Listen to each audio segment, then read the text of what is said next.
Anne. Alors on se Bonsoir. trouve où? On se trouve à bord du bateau chocolaté. D'accord. Qu'est-ce que c'est bateau chocolaté? Alors c'est un nouveau bateau qui vient d'arriver sur Paris et qui propose une opération qui s'appelle Noël Outre-mer. Alors c'est un bateau, l'inauguration c'était aujourd'hui. Oui, tout à fait. Alors qu'est-ce que tu as proposé pour ton inauguration? Alors pour l'inauguration, on a proposé donc un petit cocktail autour d'un chanté Noël Oui. avec des artistes donc qui ont chanté quelques cantiques. Chanter Noël antillais. Chanter Noël, ben, bien sûr, antillais, Martinique, Guadeloupe, Oui. les Français, les Belges, les Martiniquais, les Guadeloupéens, les Réunionnais qui étaient là, tout le monde a chanté Noël. Comment ça se fait que tu organises un chanter Noël, dis-nous? Alors en fait, l'opération Noël Outre-mer est pour faire découvrir la culture antillaise qu'on ne présente pas partout. C'est-à-dire que dans les médias, à la radio, un petit peu partout, on sait qu'en Martinique, en Guadeloupe, il fait beau, il y a du soleil, on danse le zouk, on boit du rhum. Ça, tout le monde sait déjà. Et donc moi, j'avais envie de mettre en lumière des ateliers, des animations culturelles qui sont moins connues. Pourquoi? Parce que tu as un attachement avec les Antilles? Ah bah oui, je suis très attachée aux Antilles. J'y ai vécu pendant 10 ans, j'ai travaillé en Martinique pendant 10 ans et puis j'ai rencontré mon mari d'aujourd'hui qui est Dédé Saint-Prix. D'accord, donc on a chanté Noël avec Dédé. Et Voilà. En fait, d'habitude c'est toi qui lui donnes de bons coups de main et là ce soir c'est lui qui t'a donné un bon coup de main. Alors moi c'est souvent de bons soutiens, on va dire, et lui me donne toujours de bons soutiens et ce soir de bons coups de main, oui. Alors comment ça se fait que tu as eu envie de créer un bateau?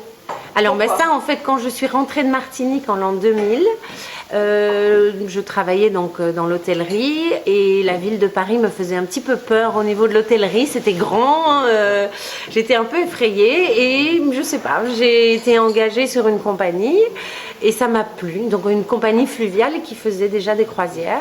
D'accord. Et le petit monde de la Seine ben, m'a plu et depuis l'an 2000 je peux plus m'en séparer. Donc depuis l'an 2000 tu travailles sur les bateaux Voilà. sur Seine. Tout à fait. Et tu fais quoi?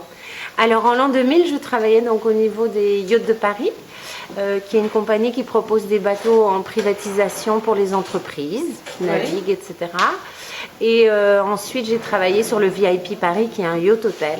Oui. Et puis de là, elle est née l'idée du bateau chocolaté, qui est un concept tout à fait particulier. Oui, tout à fait particulier et nouveau parce que c'est une péniche Fraissinet, une vraie péniche. Transformé. Voilà. Alors qu'est-ce que c'est à la base une péniche Fraissinet? Alors une péniche Fraissinet, c'est un gabarit de péniche. C'est-à-dire que dans les années 40, 50, 60, l'ingénieur qui avait créé les écluses s'appelait Monsieur Fraissinet pour traverser donc le canal du Nord, etc., rejoindre la Belgique, les Pays-Bas. Et donc toutes les péniches faisaient exactement le gabarit de ces écluses-là. Qui D'accord. permettait donc de passer d'un pays à l'autre, d'une rivière à l'autre, et donc de pouvoir transporter un maximum de marchandises sur donc 5 mètres de large et 40 mètres de long. Ça, D'accord. c'est le gabarit Fraissinet. Oui. Alors la péniche chocolatée transportait quoi à l'origine? Alors, c'était des céréales, donc ça m'a plu aussi. Ouais. Et là, maintenant, tu vas faire le Je vais transport transporter de du chocolat.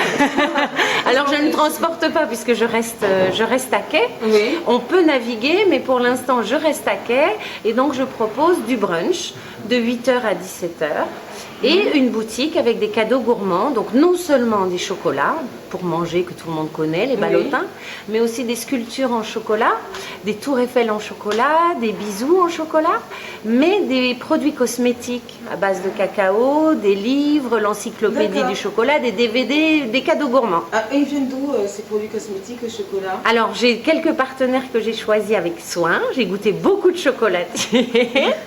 Donc, mon partenaire principal au niveau du chocolat est Monsieur Christophe Roussel qui vient de La Baule, en Loire-Atlantique. J'ai un autre chocolatier qui s'appelle les chocolats Cola. Oui. De la région parisienne. J'ai des chocolats belges également, puisque étant belge d'origine, je ne pouvais pas faire autrement. Donc ça, c'est les chocolats Cornet Port-Royal. Oui. Et puis les cosmétiques, j'ai choisi une marque très dynamique qui s'appelle Sensation Chocolat. D'accord. Il y a quelques années, j'ai vu qu'on pouvait, enfin j'ai assisté à un masque, une pose de masque de beauté Tout à au fait. chocolat. Tout à fait. Et est-ce que tu vas organiser des choses comme ça Alors, en fait, à bord, je n'en fais pas pour l'instant. Oui. Mais pourquoi pas? Puisque j'ai D'accord. des salons privés, c'est vrai que je pourrais faire des thématiques sur des masques ou des massages ou des enrobages à base de cacao. Alors justement, les salons privés, donc comment on appelle là? On est où? On est sur le premier port, c'est ça? Là, on est sur le pont principal. Le pont principal. Et au pont inférieur, il y a 2 petits salons plus intimes pour les entreprises qui ont besoin de faire un rendez-vous ou travailler un peu au calme. Alors là, c'est l'ouverture jusqu'au 11 janvier. Jusqu'au 11 janvier, on sera au port des Champs-Élysées dans le 8e arrondissement. Alors, port des Champs-Élysées, on peut préciser que c'est sous le pont Alexandre III? Oui, parce que sur les Champs-Élysées, il n'y a pas d'eau. Donc, je n'irai jamais sur les Champs-Élysées. Mais voilà, il y a une escale de la Seine qui s'appelle le port des Champs-Élysées. Et en fait, ça se trouve entre le pont Alexandre III et le pont des Invalides. On peut dire, oui, au pied du Grand Palais, pas très loin. Voilà, exactement, parfait. Alors là, qu'est-ce qui va se passer à partir de demain? Donc, demain matin, on ouvre à 8h. À 11h, on a une rencontre autour du conte créole. Donc, on a Hugo Drané qui vient faire une animation. J'espère que les enfants seront présents. Et ensuite, les personnes pourront soit prendre juste un petit déjeuner, un goûter ou bruncher. C'est-à-dire, on mélange le salé, le sucré. On mixe 2 repas en un seul, le petit-déj et le déjeuner. Ou alors, si vous ne venez pas pour le restaurant, mais vous venez pour chanter Noël, c'est rendez-vous avec des dessins pris à 18h.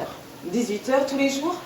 Samedi, dimanche et jour férié, c'est-à-dire le 25 et le 1er janvier. Il y aura un chanté créole tout pénègre le 1er janvier. Et après le 11 janvier, qu'est-ce qui se passe? Après le 11 janvier, pour l'instant, je n'ai pas de port d'attache définitif, donc ma péniche sera itinérante. Oui. Donc je vous retrouverai sans doute à Pâques et pendant l'été sur un port qui vous sera communiqué. D'accord, donc pour l'instant c'est itinérante, mais avec Pâques, donc des dates bien définies. Oui, parce que Pâques, pour le chocolat, il y aura évidemment plein de nouveautés, plein de choses nouvelles. Et puis l'été, parce que la péniche, ça plaît toujours, c'est gai de pouvoir profiter du pont extérieur. Parce qu'aujourd'hui, on n'a pas pu en profiter. Alors, qu'est-ce que tu peux nous présenter rapidement? Là, on regarde un petit peu la vitrine. Il y a des macarons. Alors, il y a des parfums différents. Il y a un macaron caramel fleur de sel enrobé de chocolat qui se trouve juste là, qui est très original. Il y a un macaron chocolat noix de coco. J'ai pensé également aux personnes qui n'aimeraient pas le cacao. Donc il y a framboise, il y a café, il y a vanille, il y a pistache. Il y a des cakes enrobés chocolat noisette. Oui, et à l'intérieur, c'était très bon. On a dégusté tout à l'heure, c'était très bon. À l'intérieur, il y a c'est praliné, non? Chocolat et gianduja. Mais en fait, c'est les noisettes qui font le goût praliné. Ah, d'accord. Ok. Et après, j'ai vu aussi, il y a des bâtons de gingembre. Alors, orangette ou gingembrette. D'accord. Donc, des écorces de fruits enrobées de chocolat. Ok, et puis alors là, il y a quelque chose d'un peu exceptionnel. Enfin, ça, c'est le mélange, le métissage avec des dés. Voilà, tout à fait. Donc là, on retrouve la Caraïbe. Et ce sont donc des fruits exotiques, c'est des sculptures. Tout se mange. Du plateau, la banane, la canne à sucre, la mangue, l'ananas. Les partitions de musique. Et les partitions de musique. Forcément, la musique est présente. Et donc, les partitions sont toutes en chocolat. Ils se mangent de la première à la dernière note.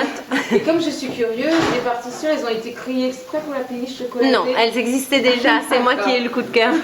Ok. Et là, je vois aussi en vitrine, c'est quoi?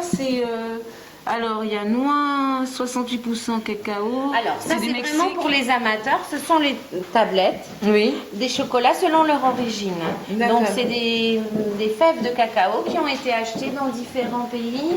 J'ai repris la thématique outre-mer. Donc, il y a beaucoup de pays exotiques comme le Brésil, la Caraïbe, l'Amérique du Sud, Madagascar, qui est représenté aussi donc, sur le bateau chocolaté.